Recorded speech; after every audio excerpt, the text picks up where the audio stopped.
probe.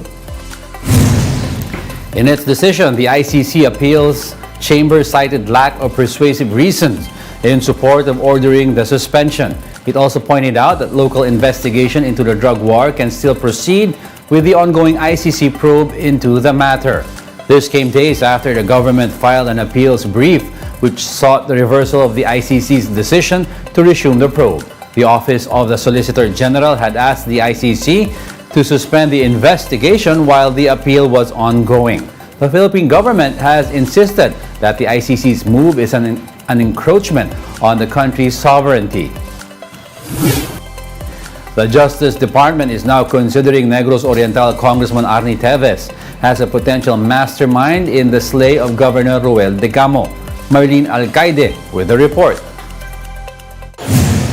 Using a backhoe, CIDG personnel dug up a part of this 50-hectare vacant plot in HDJ Bayawan Tolong compound in Santa Catalina, Negros Oriental, a mill allegedly owned by former Negros Oriental Governor Pride Teves. This is supposedly the area where witnesses say they were asked to bury ammunition. After digging a 10-foot hole, authorities were able to recover long and short firearms and explosives. The Joint Task Force says the firearms they found in the compound have been buried for quite some time now. These include 6 rifles, 9 pistols, and over 9,000 rounds of live ammunition. 3 individuals were also arrested at the mill, 2 security guards, and 1 fire truck driver. However, Pride, who is now the president of the company that owns the sugar mill and the subject of the search warrant, was not in the compound during the raid. Pride is the brother of Negros Oriental 3rd District Representative Arnie Teves, who is being linked to the killing of Governor Roel Degamo. Aside from the firearms, the CIDG also seized some 18 million pesos in cash from the sugar mill so it can be used as evidence. Ang kanila namang sinabi is andun siya sa pinaginalaang crime scene. They don't have the interest on the money, but they have to account kung mayroon ba itong kinalaman. The evidence seized as well as the 3 suspects were taken to the CIDG headquarters, but authorities clarify the search warrant does not pertain to the Degamo slay case but is meant for the seizure of illegal firearms. Pride Teves says though that he only owns 10% of the corporation, which led him to believe that he was the only target of the CIDG. I am the president because most of the stockholders are Manila-based and ako may pinaka-experience sa sugar milling. Meanwhile, the Justice Department is looking at 2 to 3 masterminds in the killing of Degamo. Justice Secretary Remulla says one of the suspected masterminds is Congressman Teves. Congressman Teves texted me. I think they're considered, they're being considered as masterminds, but I don't know yet. I have to get it from the panel of prosecutors. But right now, the way it's progressing, that's the direction we're heading to. Remulla says the DOJ will also call on Pride Teves to attend the preliminary investigation in relation to the explosives found in the sugar mill. For News 5, Marlene Alcaide, we are One News. Meanwhile, the petition filed by Degamos' widow, Pamplona Mayor Janice Degamo, to expel Congressman Teves has been referred to the House's Committee on Ethics and Privileges. The lower house confirms that the petition has been sent to the committee as it falls under their jurisdiction. But since Congress has gone on recess for the Holy Week break, the panel will convene by May 8. House's Secretary General Reginald Velasco notes, though, that the committee will study the petition during the break so that it can submit its findings and recommendations once it reconvenes. Mayor Janice Degamo wants Teves to be expelled over allegations of involvement in e-gambling, cockfighting, and murder of several individuals. The National Grid Corporation of the Philippines highlighted the importance of ancillary services in ensuring there will be no outages during the dry season. This after the Energy Regulatory Commission denied its request for monthly extensions of its ancillary service agreements. These service agreements support the transmission of power from generators to consumers and are necessary to maintain reliable operations. The NGCP says that while there is enough power to meet demand at the moment, The lack of contracts for ancillary services may affect certain industries through power fluctuations. So while on paper, there should be no issue kasi there is enough power to meet both supply, demand for consumption, and also yung ancillary services natin. Right now, there's an artificial lack of ancillary services because although it's there, we cannot dispatch it because we have no contractual arrangement. We'll be back with more stories after the break. Keep it here on the One News.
You're still watching One News Now. I'm Diego Castro. The Tourism Department said it wants to train tourism workers affected by the oil spill for alternative livelihood. The agency says this is to ensure that tourism workers will find an alternate source of income. The DOT also vows to provide social protection for workers. This as the oil spill has already affected 63 tourism sites and up to 1,000 workers. The agency has also directed regional offices to craft a recovery action plan to guide affected stakeholders. The DOT, though, says business remains usual in Puerto Galera. Meanwhile, processing of insurance claims from the oil spill in Oriental Mindoro has started, but it seems not enough word got out. Mon Gualvez tells us more. Residents affected by the massive oil spill in Oriental Mindoro can now start processing claims over the incident. The provincial capital in Calapan City, Oriental Mindoro set up a small room in the ground floor for the processing of claims, but until late afternoon on Monday, no one came. Because of this, the provincial government will be setting up caravans in affected localities so that residents won't have to travel far. Those qualified to claim insurance are residents whose properties were damaged due to the oil spill. Residents who lost their jobs and those who spent money for cleanup are also set to be reimbursed. Claimants can apply as an individual, a corporation, or a business entity. Affected LGUs may also file for application. However, there is still no clear details on how much claimants will actually get. But the insurance company of the sunken oil tanker assured that qualified claimants will be covered. This includes over 20,000 fishermen who still can't go out to sea. According to authorities, they still cannot allow fishing until they are sure that it is safe. Ang pasihan ng aming pagdesisyon ay ayon din po sa siyensya. Pero kapag nakita po natin na talagang ligtas na rin po naman, wala nang mga bakas ng petrolyo, maging ng isda, magbibigay po kaagad tayo ng rekomendasyon sa lokal na pamahalaan. The Philippine Coast Guard also wouldn't want to take chances. The PCG said they are fast-tracking the cleanup and that a special equipment to be used for oil extraction will arrive on Thursday. The agency said they're looking to stick to President Bongbong Marcos's target deadline of 4 months for the cleanup. For News 5, Mon Gualvez, we are One News. Pag-asa sees lower chances of rainfall across the country in the coming months. Forecaster Samuel Duran explains that only the easterlies may bring rain showers for now. He noted, though, that the current weather is still under neutral condition ahead of the possible onset of El Nino. Pag-asa warned that the phenomenon will likely develop by July to September and may persist until 2024. El Nino increases the likelihood of below normal rainfall conditions which could lead to droughts.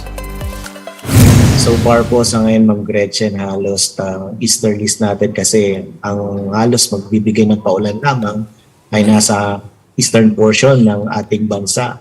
No, ang in-expect natin ngayon sa mga susunod na buwan ay yung passage ng tropical cyclone. Pero most likely, kapag napasukan pa tayo ng ridge of high pressure area, mas mababa pa po yung tsansa ng mga pag-ulan. So most likely, hindi masyadong maulan ng mga susunod natin mga araw at buwan. Over in the upper house, Senator Joel Villanueva has filed a resolution seeking inquiry on the government's plans on water supply. For Senator Nancy Binay, the National Water Resources Board should also share its plans with LGUs. Senator Coco Pimentel warned that they may be compelled to hold hearings if the issue will remain unaddressed. And those are the top stories of the hour. Join us again at 9:45 a.m. as we continue to monitor the day's biggest stories. I'm Diego Castro. We are One News, all sides, all the time.